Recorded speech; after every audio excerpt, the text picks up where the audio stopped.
একদা এক মাঠের পাশে একটা খাবার বাড়ি ছিল। খাবার বাড়ির সামনে একটা কুকুর ঘুমোচ্ছিল।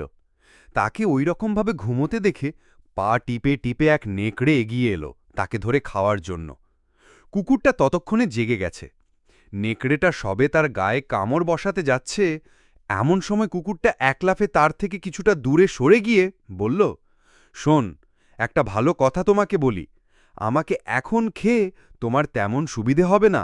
আমি বড্ড রোগা হয়ে গেছি, পেটে বহুদিন ভালো মন্দ পড়েনি, তাই আমাকে খেয়ে তোমার পেটও ভরবে না। আমার মালিকের বাড়িতে আজ মহাভোজ হবে, আর সেই ভোজের খাবার খেয়ে একটু মোটাসোটা হয়ে নি আমি। তারপর এসে আমাকে খেও, তাতে মজা পাবে, পেটও বেশ ভরবে তোমার।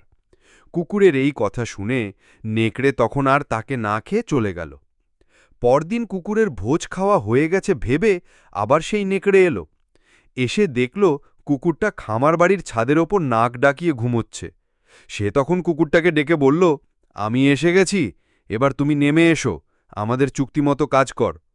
কুকুরটা তখন হাসতে হাসতে বলল, নিচে মাটিতে ঘুমন্ত অবস্থায় যদি আমাকে আবার কোনোদিন খেতে আসো, তাহলে আমার ভোজ খাওয়া পর্যন্ত আর অপেক্ষা করতে যেও না। উপদেশ হল, অভিজ্ঞ লোকেরা বিপদে পড়ে বুদ্ধির জোরে রক্ষা পায়।